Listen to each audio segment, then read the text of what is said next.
수술하지 않고 치료하는 법에 대해서 말씀드리겠습니다. 아이들이 잘 때 이렇게 코를 골거나 입을 벌리고 자거나 그런 소리가 나면 부모님들은 걱정을 하게 됩니다. 코가 하면서 좋아지겠지 이렇게 대수롭지 않게 생각하시는 분도 계신데요. 가능하면 이것은 빨리 고치는 것이 좋습니다.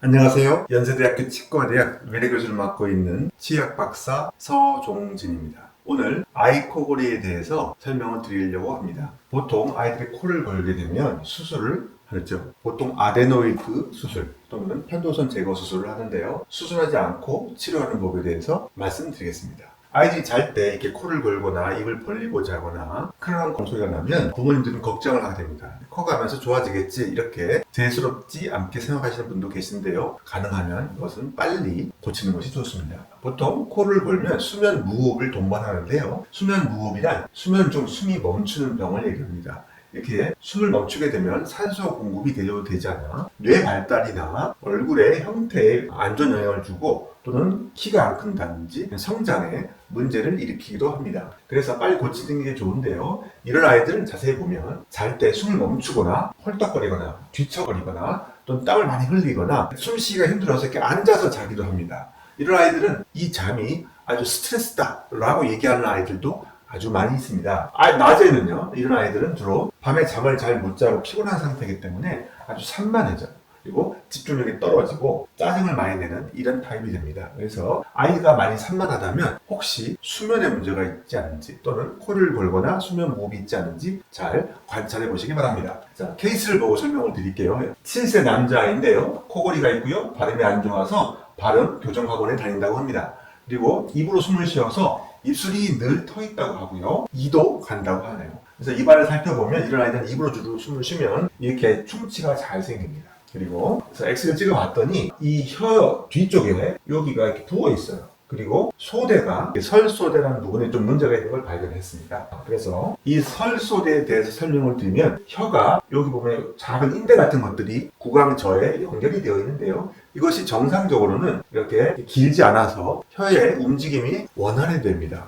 그런데 여기 이렇게 길게 설소대가 있다고 한다면 얘가 억세게 혀를 잡아봐요. 잡아서 잘 움직이지 못하게 합니다. 그래서 마치 운동화 끈을 이렇게 묶어 놓으면 잘 뛰지 못하듯이 이렇게 설소대가 문제가 있다고 하면 혀가 제대로 운동을 하지 못하게 됩니다. 이 아이를 보면 이 혀 뒤쪽, 그러니까 입술 뒤쪽에 이렇게 편도선이 커져 있는 것을 볼 수가 있었습니다. 보통 여기가 아데노이드고요. 코 뒤쪽에 아데노이드가 이렇게 붙는 아이들이 많고요. 다음에 앞니 치아 뒤쪽으로 쭉 연결하면 이 부위가 편도선이 부어있는 아이들이 꽤 있습니다. 코를 보면 여기서부터 여기까지가 거의 다 이런 아이들은 많이 막혀 있어요. 코가 막히니까 숨을 제대로 못 쉬겠고요. 입을 벌리게 되니까 감기를 늘 달고 살아요. 이런 아이들은. 그리고 아까 말씀드린 것처럼 이 부위가 바로 편도선이 부어있는 것입니다. 이렇게 보면 이런 아이들 보면 이런 혀에 문제가 있는 아이들은 항상 이렇게 척추가 같이 이렇게 틀어져 있게 됩니다. 그래서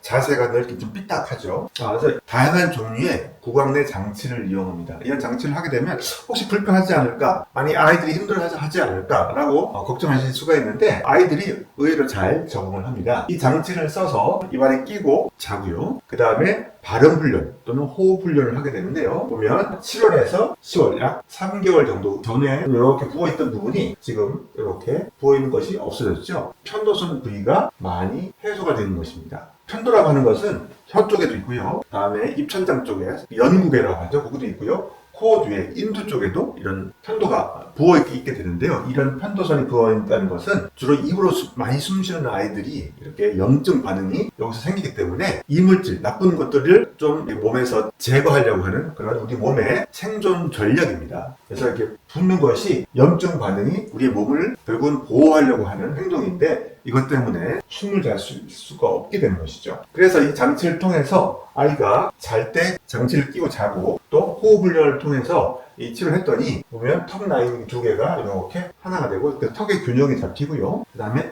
척추의 균형도 이렇게 세워지는데 이걸 몸을 보면요. 이렇게 아래서 쭉 연결해서 보면 이렇게 코랑 몸의 균형이 깨져 있고 자세가 늘 틀어져 있는 경우가 많습니다. 그런데 치료 후에 보면 얘도 아주 똑바로 되진 않았지만 전보다 많이 개선되어 있는 것을 볼 수가 있습니다. 이런 아이들을 보면 옷을 입을 때 바지가 이렇게 돌아가는 것을 볼 수가 있어요. 아이는 장치에 잘 적응했고 호흡 훈련 후에 잘 반응을 해서 발음도 좋아지고 아주 개선이 되었는데요. 어머니랑 이렇게 진료 상담을 하는 가운데 아이가 호흡이 좋아지고 코골이가 없어지고 발음이 다 잡혔는데 원래는 이 소대 수술을 하려고 했는데 수술하지 않고도 이 발음이 다 잡혀서 아주 개선이 된 것을 볼 수가 있습니다. 그래서 이 설소대와 아데노이드 이 수술을 하지 않고도 이런 부분이 해결되는 경우가 꽤 많이 경험을 하게 되어서 이렇게 설명을 드립니다. 자, 설소대, 아데노이드 이거 다 수술로만 해야 된다고 생각하시는 분들이 많이 계실 텐데요. 제가 다년간의 임상 경험을 통해서 설소대나 아데노이드도 수술하지 않고도 아이들의 경우는 빨리 개선되는 것을 많이 확인합니다. 이 장치에 대해 국가로부터 정식 특허를 받았습니다. 이것은 오랜 임상 경험과 연구를 국가로부터 정식 인정받은 결과라고 생각합니다. 지금까지 33년차 치과의사 서종진이었습니다. 감사합니다.